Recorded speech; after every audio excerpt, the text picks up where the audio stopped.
The majority of Israelis don't want this. This isn't the first poll that said this, by the way. Like, they're fed up. Hamas led the executive force, which was basically like an overlapping of soldiers and internal government security forces that were tasked once to disarm all the other opposition factions after the Hamas takeover in 2007. They have been brought back. They've taken 5,000 people in to, in their words, restore law and order and to deal with thieves, traitors, and collaborators. Yeah, they said they're tasked with restoring order and stability, acting against gangs of thieves and collaborators with Israel. By collaborators, at least some of those do mean the protesters. They've already been murdering protesters in Gaza for opposing them. There are curfews in place now as well, so...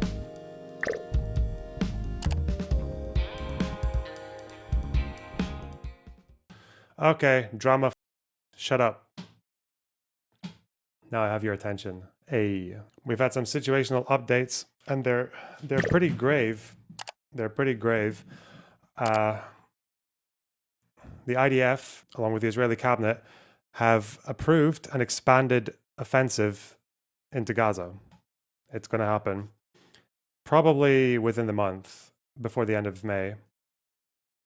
It came from a large selection of IDF proposals because there have been lots and lots of arguments between the chief of staff and cabinet members, mostly people like Ben Gvir, Smotrich. Netanyahu's position on this, I think, has been not entirely clear, but it's clear now because the cabinet's gone with one of them. They went with one of the IDF proposals, which involves a pretty grave warning from the IDF chief of staff. The plan that was presented by the military that got approval involved a warning from the IDF chief of staff that says this is a full-scale maneuver and we won't necessarily reach the hostages with it.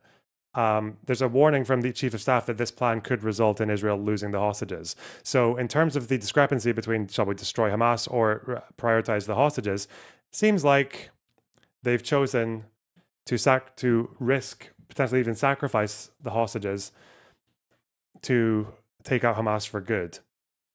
And they have also pretty much completely changed the military doctrine that's going to go into this next part. So the word that came up in Hebrew was kibush, which I think that's how you pronounce it, which basically means occupation. They're going to occupy all of Gaza. They have said, there's no word permanent in there, but what they have said is that the buffer zone is permanent. So already that buffer zone that they've extended from the north all the way down to the side and surrounding it. So every 3 sides of Gaza, barring the sea, is going to be a buffer zone. And that buffer zone makes up like 30 to 40% of the entire strip. It includes Rafah.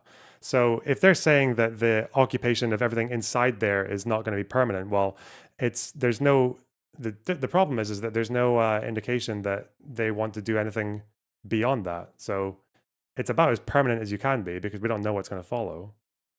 And it doesn't seem like they do either. So they've said that they're going to implement this offensive. They've already called up tens of thousands of reservists. It's going to be like many tens of thousands of reservists because to occupy all of Gaza is going to take a people. Reservists are also going to be spread across Lebanon and parts of Syria and the West Bank as well. But this has been very markedly different from what they've been doing all the way up until now, because before now, what they've mainly been strategizing is to present themselves as learning from America's failures in Afghanistan. So before now, they were very against the idea of what's called clear and hold, for the most part. Clear and hold is when you clear an area of militants and threats, and then you dispatch a garrison to that area to try and control it. The problem is that when America did that all over Afghanistan and the Taliban was able to recover, it meant that there were targets, very sparse targets that were not very well equipped because they were spread thin. And that just meant that there were sitting ducks everywhere. Like there were targets everywhere. So which is why the places that they've been holding up until now have been like the Netzarim corridor and these kind of like places to separate the north from the south and all that. Does this mean going back to pre-2005? It seems to be so far. The buffer zone, they've just said it's permanent. So that's 40% of Gaza permanent. The only person to vote against this plan was Ben Gvir. He's the only one who was against it. And you'll see why. But Rafah will be part of this buffer zone that will be held permanently. They want to turn Rafah into what they call a sterile zone.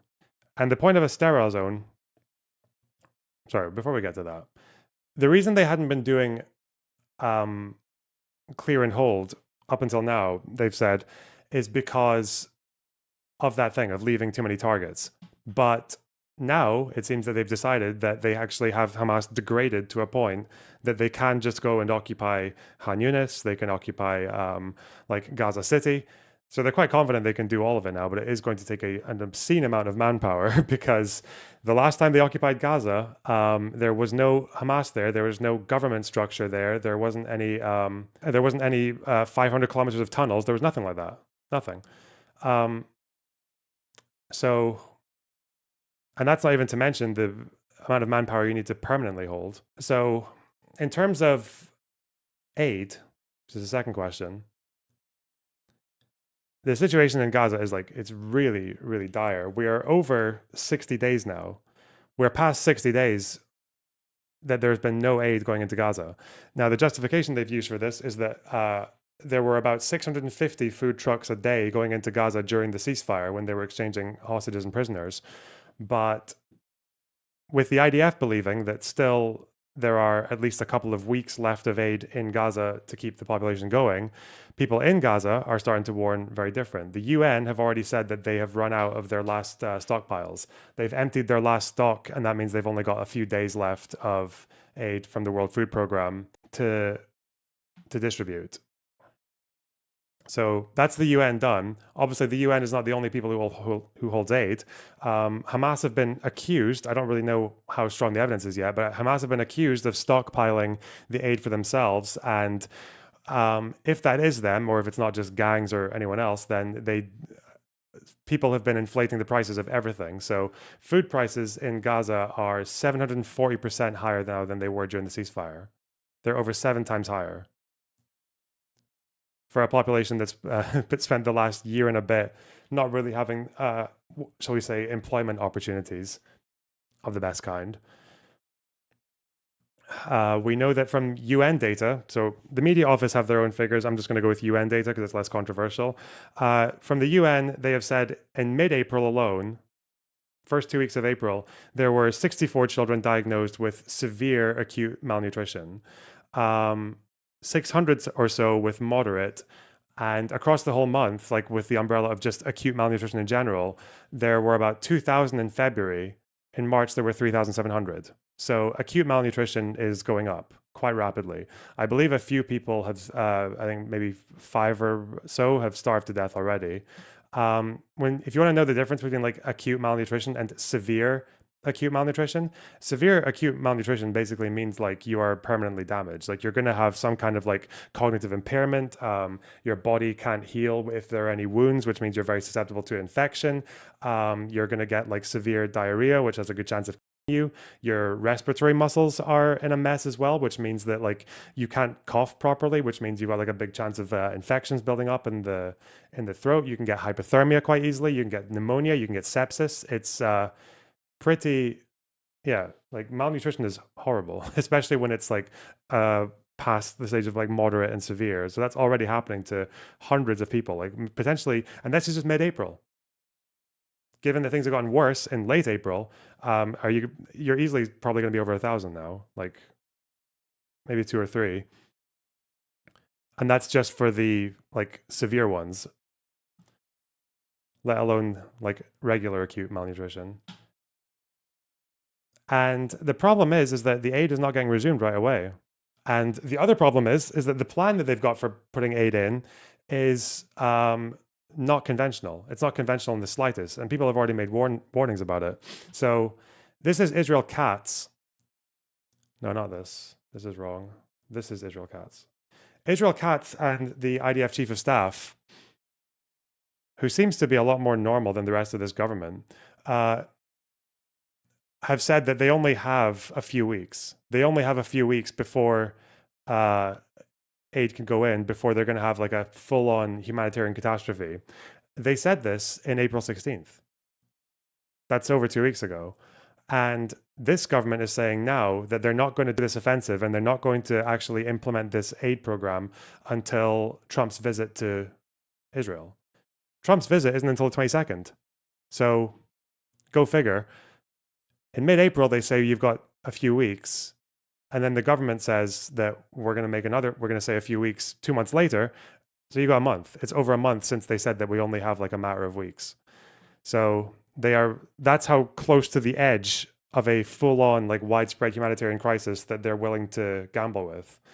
And we've already seen videos of like people walking around Gaza looking for food in the shops and everything. It's like there's some like ketchup and stuff like that on the shelves. There's like a lot of people are already reporting that they're down to like one meal a day. Some people on the Israeli right are banking on this from the High Court,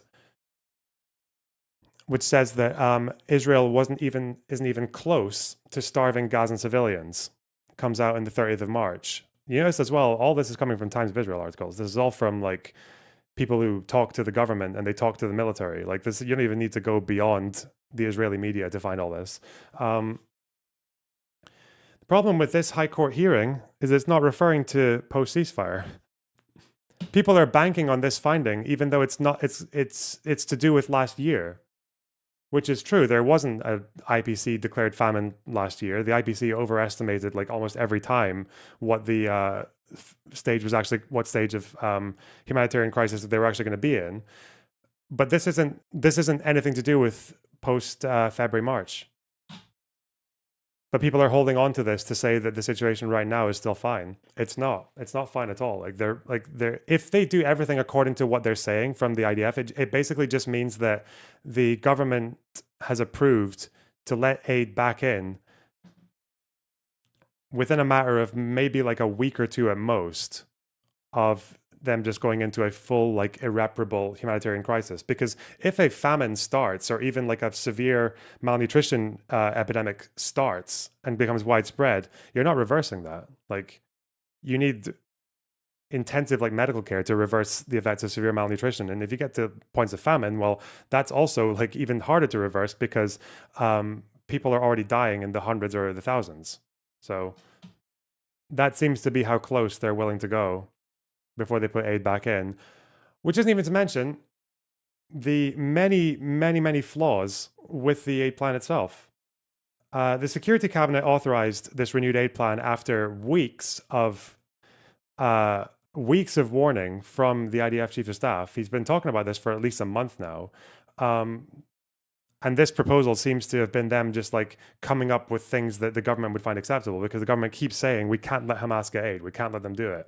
And the problem is that the way things have been going so far is that Hamas are the administrative body in Gaza. They're the ones who provide law and order, which also means they're the ones who would be distributing aid, because if you're not clearing and holding, if you're just clearing, then the places where people are who need aid are run by Hamas. So to say that Hamas can't get aid is kind of like saying that, like, who gets it then? How? How's it distributed? How's law and order ensured? How is it made sure that people don't steal it? So now the IDF have had to come up with this whole plan that says that this is how we're going to get aid in, but it's not going to go to Hamas. And the plan that they have is that they want to turn Rafah, in particular, into what they call a sterile zone, which means rather than what they used to call safe zones or humanitarian zones, this is actually going to be an actual, by IDF policy, like a safe zone. The other ones, all the other ones before that, like Al Mawasi or the Go Here, like these were what we would call like evacuation zones and humanitarian zones. This is what they're going to call a safe zone, which means it's going to be run by the IDF. It's going to be like an IDF perimeter on it, and there will be, by their policy, no Hamas there. Like, so the way they're going to have people going in there is it's going to be a screening process. They're going to have a screening process, and then people are going to come in, and then there's going to be a combination of aid organizations, the UN, and then there's going to be private security contractors, some of whom are American, and they're going to distribute aid by giving boxes to families. So family goes and gets screened, goes to the aid place, and then gets a box for them and their kids or their their other relatives. That's their new aid plan. And if you know anything about the history of Gaza, you'll know that that's a massively problematic proposal because screening procedures, both apparently for letting people into the zone, but also for distributing aid when people have been without aid for quite a while now, is dangerous. It's insanely dangerous. There have been massacres in Gaza in the 50s because people were called up for a screening process that didn't have a big enough time window for the amount of people who had to go and do it, which meant people started rushing towards the screening facilities and soldiers panicking and shooting them because they thought someone in there was like a fedayeen or some shit. So yeah, there have been massacres where like 100+ people have died because of a screening procedure, because of the way that it was implemented. And in 1956, Gazans were not going hungry. Gazans were not like suffering from however many months, like 2 or potentially even 3 months at this point, without aid. And this is also when it was like fedayeen. It wasn't when there was like fear of Hamas and things like that. So yeah, this is going to be it's a very, very shaky and like dangerous way to distribute aid. And it's also dangerous because it didn't really have that much precedent of people trying to do it. There are also some very interesting, if you want to know my take, by the way, on the proposal of, first of all, my take on aid is you should never stop aid. Never. There's nothing inherently wrong with humanitarian aid entering the hands of Hamas. If you don't want to do holding, if you don't want to hold territory where there are civilians, you have to accept the fact that the government of the places where there is territory being held, like they're going to get aid. You have to accept that. Sorry. Like, you don't get to punish the civilians in that area just because you don't want aid going to Hamas. Second thing, even if you want to use this plan and it successfully gets aid to civilians but not Hamas, well, how does it get to the hostages? Who's holding the hostages? So that's already them basically like fucking the hostages completely. Like, if Hamas doesn't get aid, hostages don't get aid. So, I mean, go figure, right? Second, position on occupation and taking out Hamas. I still hold the same position that I did on October 7th, which is that there is nothing inherently wrong with the idea of just trying to destroy Hamas. There's nothing wrong with that. That's actually, I think, a fairly justified goal. The notion of occupation, even that, I don't think is inherently wrong. The problem is that if you're going to occupy, the point of occupying is that you are holding the territory away from actors like Hamas and preparing it for self-determination, for an alternative form of governance. There's no evidence or any indication at all that Netanyahu wants to follow up an occupation with anything that would be beneficial to the Palestinians. Nothing.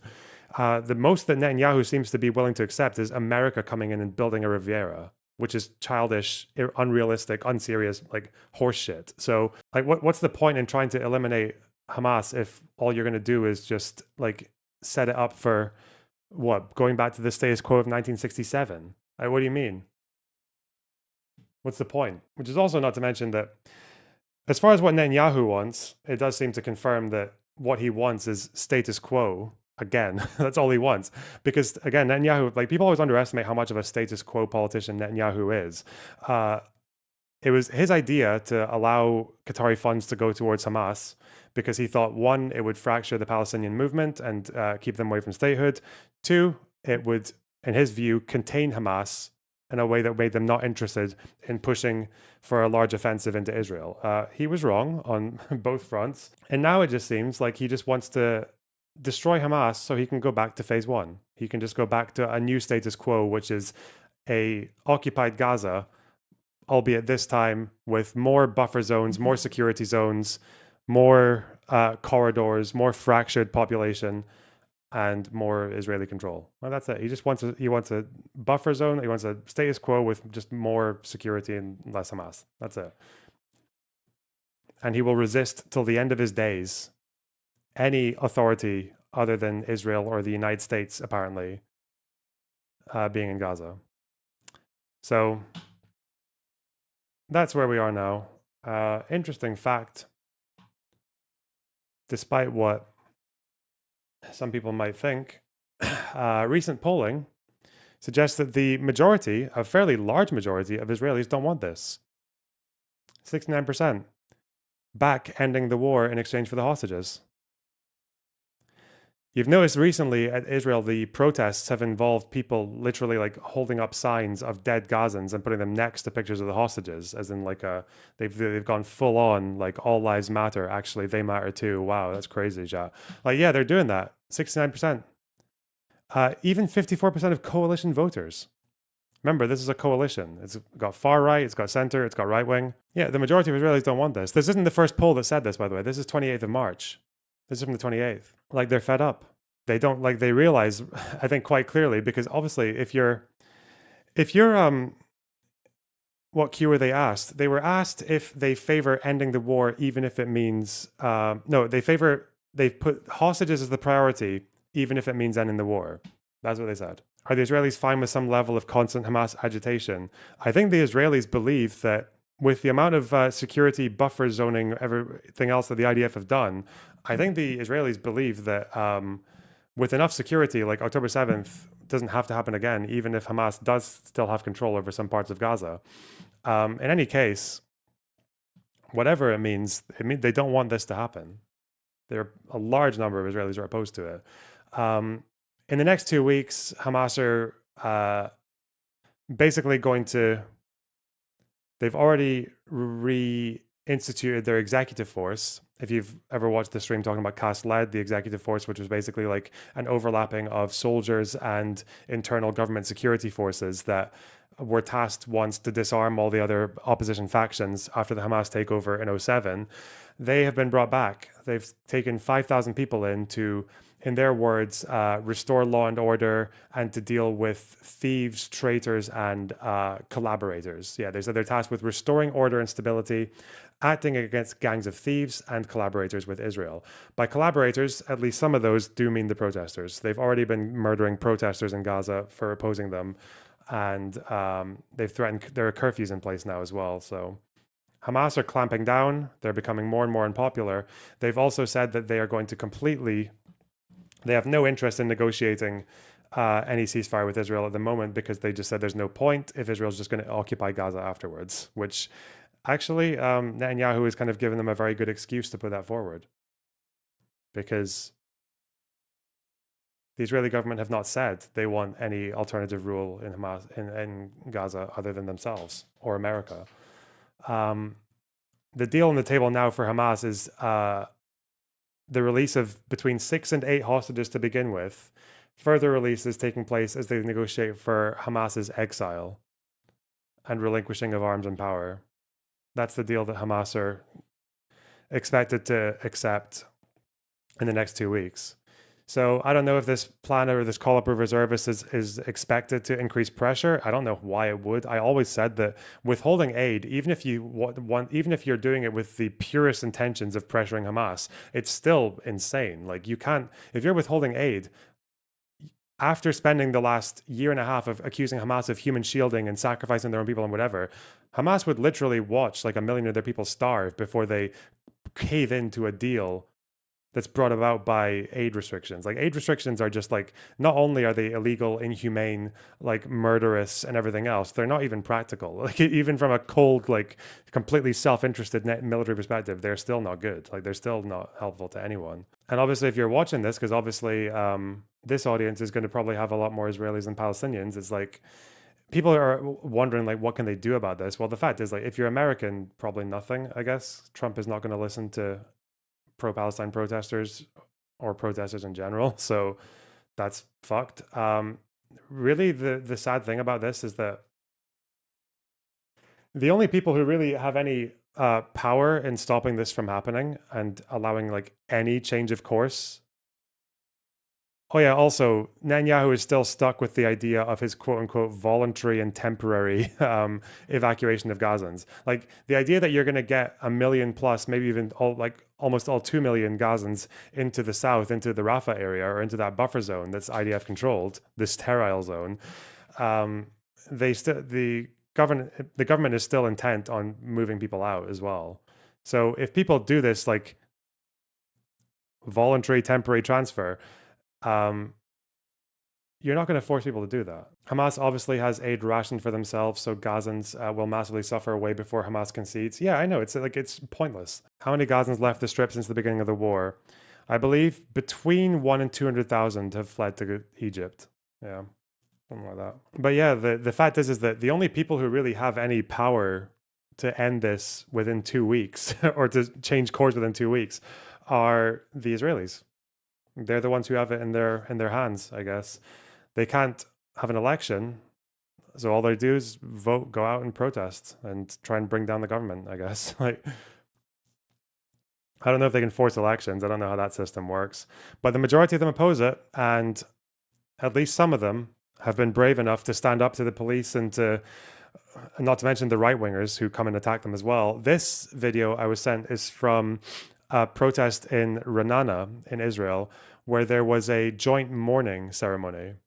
The reason it's called a joint mourning ceremony is because it was Palestinians and Israelis gathering together to mourn their dead. And it was attacked by a right-wing mob. Not to mention the police. This video, I think, is a woman. It's an elderly woman who's getting called a whore and being told to run away to Gaza. For not even being part of the protest, she just kind of was like observing them.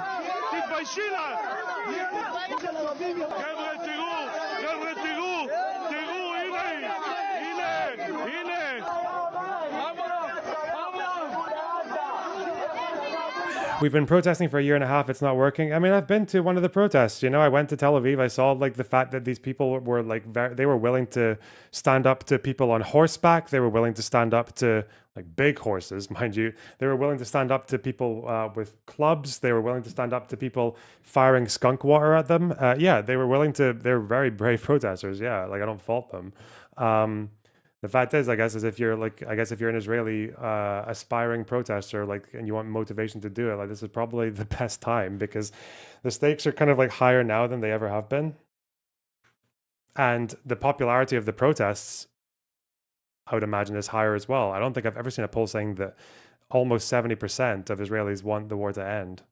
I don't think I've seen that yet. Because if it's not them, then it'll be the anti-Hamas protests. Like, they've been increasing, but these guys are far less likely to pressure any decision out of their government than the Israelis are. Like, you can call Israel a flawed democracy. Gaza's not a democracy at all. Hamas are like literally murdering these people. Like, it hasn't stopped them. The protests have been described as on the rise as late as 24th of April. There are thousands upon thousands of people still protesting. But realistically, what can they do? These guys they're hungry, they're exhausted. Hamas are not going to be as hungry as these guys. Hamas have weapons. These guys don't have weapons. Hamas, for all their faults, has a vision for Gaza. These guys don't have a collection of vision of Gaza because opposition in the Strip has been squashed by Hamas since 2007. But they're still trying. And it is still the same thing. Like, these guys, they want Hamas to give up. They want Hamas to give up power, to hand over the hostages, and for Gaza to be run by basically anyone other than Hamas. I don't think they'll say Israel, but there was that one Beit Lahia elder who said that he wanted, like, it could be like India or Sudan or Egypt. Like, yeah. This is a critic of Hamas after they attacked him. There's a few people here. A few people have been murdered as well. This guy was murdered for participating in the protests. Broke all his limbs. Oh, yeah. Yeah, they are very firm. So that's the best I can do, I think, because I can just... if you're fucking Israeli, or if you're like I don't think is anyone watching this stream from inside Gaza right now, but if you're Israeli, like, I'm just saying, like, this is, it's kind of like a big moment in history for you. I don't know. Can't Hamas surrender? Of course they can. Hamas could have surrendered, like, on justified terms on, like, day 2, but they're not going to. They're not going to. And these things that Israel are doing because they think it's going to pressure Hamas into surrendering is not true either. Like, they're not going to pressure Hamas into a full surrender because they're withholding aid, right? They're not going to pressure Hamas by saying they're threatening a new offensive. It's not going to pressure Hamas at all. This is literally what that Caspian Report video said a while ago. Yeah, well, just like, well, it's not actually, it's worse than what the Caspian Report video said, because the Caspian Report video was talking about security corridors and observation towers and things like that. This is actually occupying the entire strip. The entire strip is going to be occupied under this plan. And it's a plan that's so mental that it seems like even the chief of staff um, is warning against it. He's already said we might lose the hostages if we do this. What will pressure Hamas? The only people who can probably get Hamas to stop would be if the protesters just overthrew them in a revolution. Like, that's the only thing. You're probably less likely to get one of those if you go back to bombing and not, if you don't let the people who are trying to protest against Hamas have any aid. So, is it going to be implemented, or are they just posturing? They've already called up reservists. There are already reservists who have turned up for training. If it's a posture, it's a very elaborate one. I don't think it's a posture. These are plans drawn up by the IDF, chosen by the cabinet, voted on, accepted by everyone apart from Ben Gvir. I think mostly Ben Gvir is angry because it involves aid going back to Gazans. Is it wrong to capture Gaza in the form of war? So people can try to say that the occupation is just a war plan. That might be true, but I mean, given the fact that Netanyahu has not signaled support for any alternative rule, that's what suggests it's permanent. Like, just because they don't write permanent on the plan, you can put two and two together, right? You can say, well, there's this plan that's occupying the whole strip. You're saying it's not permanent, but you're also you've never indicated that there's going to be any alternative. You've never indicated that anything barring Israeli occupation would follow it. So that sounds permanent. That sounds permanent. The chief of staff wasn't against it. I didn't say the chief of staff was. Obviously, the chief of staff presented it as a recommendation. The chief of staff warned that it could fuck with the hostages. And also, the chief of staff in his initial phase would have been against a plan like this because he literally proposed the alternative. The chief of staff said that he wanted the aid to resume like wholesale, like it was before. Not individual boxes to families in a screening procedure, right? That's not what the chief of staff recommended. The chief of staff did that recommendation as a compromise with a government that was saying no. He was against the idea of distributing aid. That doesn't contradict a single thing I said, pure sinner. Like, before that, before him saying he was against the IDF distributing aid, he was saying we should resume aid. He wasn't saying we should resume aid, but use this completely different plan that's never been used by us before.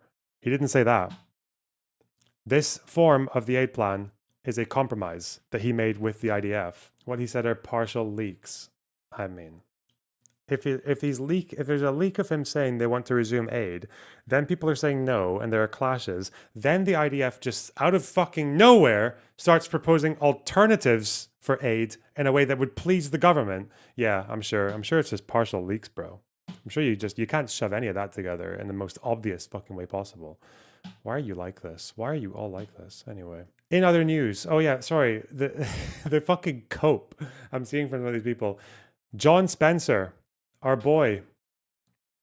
It's called Operation Gideon's Chariots, by the way. John Spencer, our urban warfare dude. He has some really funny quotes here. Phase 3, build, governance, stabilization, and the cultivation of local alternatives to Hamas to begin laying the foundation for post-conflict order. I'm sorry, source? Where has anyone said that they're going to cultivate local alternatives to Hamas, bro? Like, what? Is that what Netanyahu said? Netanyahu said that we're going to go in there and we're going to beef up fucking Fatah or the PFLP or some local leaders. What are you talking about? That's made up. That's made up. Unless anyone has anything, but I have not seen shit. The local alternative Hamas will be the IDF because I guess they're locals when they're in there, right? Some time ago, there was a plan to bring other Arab countries. Egypt put forward a plan that Israel rejected, so I don't know. What do you want? What else did he say here? He said another funny line as well. He said, urban warfare isn't won by firepower alone. It's won when the population believes that something better is possible. That's why the IDF doesn't stop at clearing. That's why the IDF plan doesn't stop at clearing. What are you talking about? You think the IDF they've gone for occupation because they want the population to believe that something better is possible? Are you nuts? Like, I don't know. Yeah, fucking John Spencer, man. I couldn't find that in any of the Times of Israel articles or any of the Manny Fabian posts or anything of any of the other leaks. I haven't seen anything there suggesting that the reason they're doing this is because they want the population to believe something better is possible. I mean, mate, why is he like this? This is your chair of urban warfare studies, Bo. That's your boy. I love it that they call it warfare. I mean, it is still warfare. Hamas still wants to fight, and they still have the weapons, and they still have the infrastructure. They still have the tunnels. Still have most of the tunnels, actually. Just because it's asymmetrical doesn't stop it from being warfare. But yeah, John Spencer is a little bit of a simp, to put it lightly. Like, those two lines are just like simp lines. He's just added in like noble intent on the Israeli government for absolutely no reason. Like, why? Anyway, that's where we are. Is there any country that can have meaningful pushback to this? Yeah, the United States could have. Yeah, the United States could have had pushback to this. Not under Trump, they won't. No. That ship sailed. That ship sailed on a Trump-sized balloon boat. An inflatable dinghy shaped like Trump. Anyway, but we can't tell if Kamala would have been better in Palestine. No, we can't. We definitely can't. Definitely can't. Anyway, I'm going to talk about Houthis when I come back. Actually, we'll do that now. In other news, the Houthis, Houthi al-Houthi, successfully struck an Israeli a field outside of Ben Gurion Airport, and they said that they were going to be putting in a no-fly zone on top of Israel. Okay, this is the help that we're getting. Okay, Israel responded. Once a small group of hardened fighters from the mountains in northern Yemen, the Houthis have grown in manpower and might to become a powerful military organisation. Formed in the 90s, the Houthis denounced both the corruption of the president at the time, Ali Abdullah Saleh, and the oppression of Yemen's Shia Muslim minority by the Sunni majority. In the early 2000s, the group made a name for itself following the September 11 terrorist attacks and during the American offensive in Iraq. In 2014, the group seized Yemen's capital, Sana'a, and have been fighting a bloody civil war since, against a coalition led by Saudi Arabia, which supported the exiled government. The Houthis joined Iran's axis of resistance against the US, Israel and the wider West, There's Nasrallah, alongside militant groups Hamas and Hezbollah. Armed with an arsenal of ballistic and cruise missiles and long-range... Is there still people who openly protest inside Gaza? Wouldn't they get targeted en masse? Yes, there are people. There are still people. They're growing. They have not stopped for a month and 2 weeks now or something, yeah. Or a month and a week, yeah. They are still chugging away. They're growing. Some of them are getting murdered, but they are growing. Drones, the Houthis now control much of the populous north of Yemen.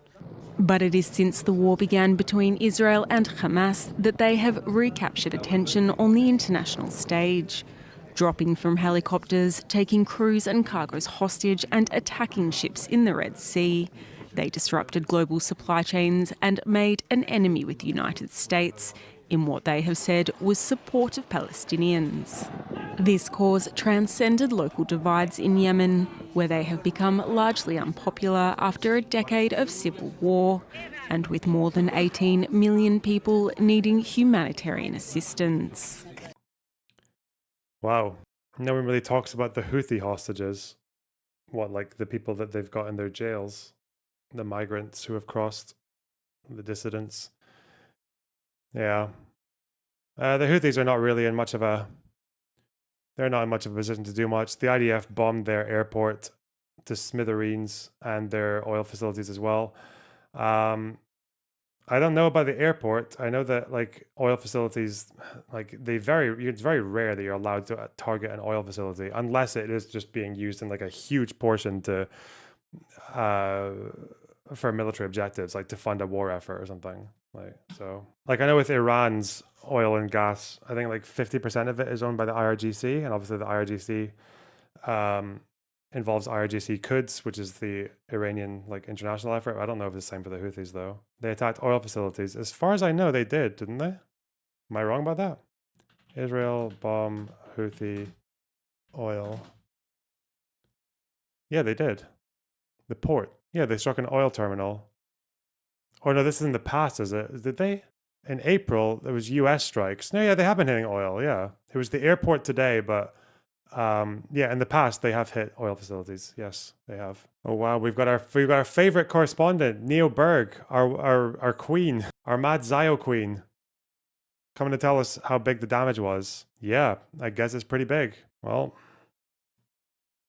I have no idea what military significant use the Houthis were using the airport for, but goddamn, these videos might be from 2015. That is what she's like. Yeah, she is very much like, she does do that. She's been known to do that. Or are they transporting arms from Iran? If they're flying, is this it? Oh no, we've got all the best ones out here. Brianna Wu. Gotta be honest, I'm stuck in Israel until the 10th because the Houthis attacked the Israel airport. So, seeing Israel respond by attacking their airport is kind of awesome. Does she even know? Does she even care like what the fucking airport's being used for? You can't just say, you bombed our airport, therefore we get to bomb yours.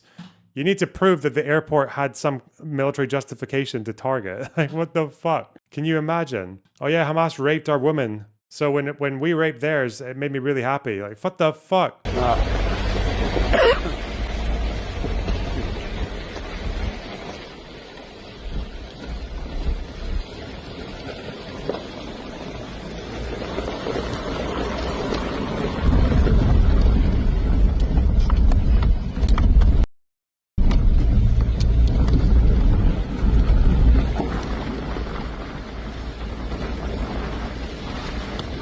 No, but the airport was used in that way. Listen, I believe, I'm sure it was, okay? I'm about 72% sure that it was used by the Houthis for importing arms or whatever other mischief. But I just know that Brianna doesn't know that and probably didn't even think about that. But, you know, that's what makes this tweet so interesting. See, even Oren Levy's doing it in chat now. He's saying, Israel said clear the zone and they can destroy the airport. Why can't they?